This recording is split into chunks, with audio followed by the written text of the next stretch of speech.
Here are the remaining properties associated with the exponential distribution. Property 10 concerns Poisson processes. Here is one setting in which this might come up. This is a switch. Let's label it as S. And you have a series of components here. Number them consecutively.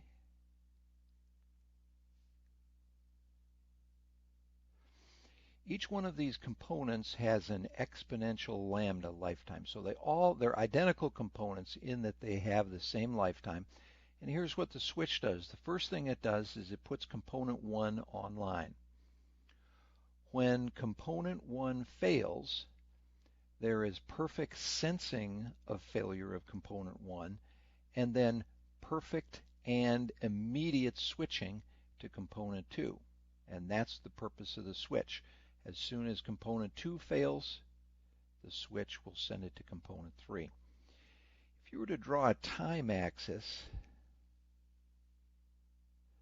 for this situation, time running here, start at time 0, this might be the first failure that occurs. And we let the random variable t1 be the lifetime of component 1. Then the switch goes to component 2, and let's say component 2 fails right here. So T2 is the lifetime of component 2, and this goes on indefinitely. This would be T3, the lifetime of the component 3, etc. So here is the theorem that can be applied in this setting. If T1, T2, etc.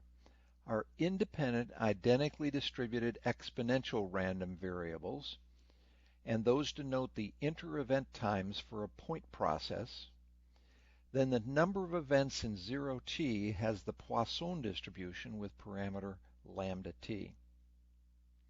Now this theorem applies to the failure of what's known as a cold standby system of n identical exponential components in which non-operating units do not fail, and sensing and switching are perfect and immediate.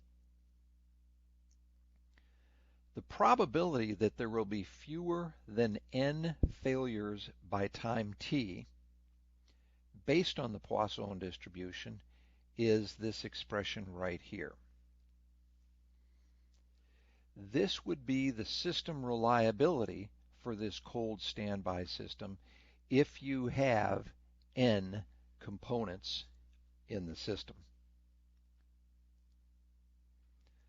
Property 11 concerns the extreme value distribution. Here is the notion. If t is an exponential random variable with parameter lambda, then y, which is the natural logarithm of t, has a survivor function that looks like this. Notice, since we're taking a natural logarithm, the support now is from negative infinity to infinity. Couple notes. First of all, when you're developing statistical procedures, it's oftentimes more numerically stable to work with the logarithm of the lifetimes rather than the lifetimes themselves. The reason for this is some lifetime data sets have very, very small and very, very large values, and taking the natural logarithm of those data values will bring them closer together. The second note here is this random lifetime y has a distribution that is a special case of the extreme value distribution. Usually the extreme value distribution has two parameters, and this distribution, of course, just has the single parameter lambda. Here's property 12. It concerns the ratio of T1 to T1 plus T2. If T1 and T2 are independent and identically distributed exponential lambda random variables, then the ratio of T1 to T1 plus T2 is uniformly distributed between 0 and 1. Since the support on T1 and T2 are both non-negative, and in this case, to avoid dividing by 0, it might be worth making those both positive support.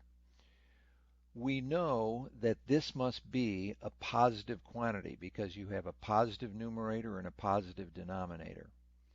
Furthermore, we know that the denominator will be larger than the numerator, so that means in addition to being positive, this will be less than 1. When you put both of those together, you realize that the support must be between 0 and 1, but what's surprising here is that it's uniformly distributed between 0 and 1. In statistics, this T1 divided by T1 plus T2 is known as a maximal scale invariant statistic. This property states that that maximal scale invariant statistic is uniformly distributed between 0 and 1. Property 13 is a whodunit, and this can apply to a series system. So let's draw a two-component series system. Here is the block diagram. But this time, instead of both components having the same exponential lifetimes, we're going to assume that the first component has lifetime which is exponential with parameter lambda 1, and the second component has an exponential lifetime with parameter lambda 2. If those are independent random lifetimes, then the probability that T1 is less than T2 is lambda 1 divided by lambda 1 plus lambda 2. Here's the application. For a series system of two components with independent lifetimes T1 exponential lambda 1 and T2 exponential lambda 2, then we know that the system lifetime T, which is the minimum of T1 and T2, that has to be exponential with a failure rate, which is the sum of the component failure rates. Second, the probability that component 1 is the culprit. What I mean by that is, let's say this system is somehow encapsulated in the sense that you are unable to perform an autopsy after failure to decide if it was component 1 that caused the problem or component 2 that caused system failure. Then what this tells you is, the theorem tells you that the probability that component 1 is the one that caused system failure, that has probability lambda 1 divided by lambda 1 plus lambda 2. Likewise, the probability component 2 is the culprit is lambda 2 divided by lambda 1 plus lambda 2. Notice that if you add those two probabilities together, you're going to get 1, as you should. This also applies to competing risks, where you have an item that fails, but it is subject to two competing risks. In that particular case, if you are in the case where the risk that caused failure is not identifiable, then this at least gives you the probability that it was risk 1 that caused failure. Generalizing all of this to n dimensions, if T1 through Tn are independent and Ti is exponential lambda I for I equals 1 to n, and T is the minimum of T1 through Tn, then the probability that the system lifetime is T sub I, in other words, component I caused failure or risk I caused failure, is the ratio of lambda I to the sum of all of the lambdas for I equals 1 through n. Finally, a summary of the exponential distribution. First point here is the exponential is the simplest of the lifetime models.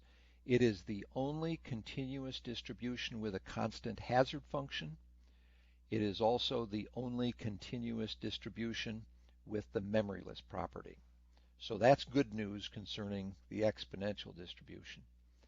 The bad news concerning the exponential distribution is that it is the most restrictive of all the lifetime models. And that's why we're going to look into a couple dozen other models that follow this that are much less restrictive than the exponential. Third, the Weibull and the gamma distributions include the exponential distribution as a special case. The Weibull and the gamma collapse to the exponential distribution when their shape parameters are equal to 1. Finally, a replacement strategy is useless for exponential items because operating components are as good as new. If you think of a chandelier that has, let's just say, 1,000 light bulbs in it, and let's say a third of those light bulbs are burned out, you might be tempted to think it's worthwhile when you take all the trouble to get up to that huge chandelier, and of course you would replace the burned out items. You might say, while I'm up here, why don't I replace the working items? Well, if they have exponential lifetimes, those light bulbs, you're wasting your time, because those light bulbs, because their lifetimes have the memoryless property, they are as good as new, and therefore the replacement strategy does not buy you anything. This is the end of the discussion of the exponential distribution and all its properties. There are 2 or 3 more properties that are in the textbook, but we have gone through the main properties, and now at this point we're going to transition from the exponential distribution to the Weibull distribution.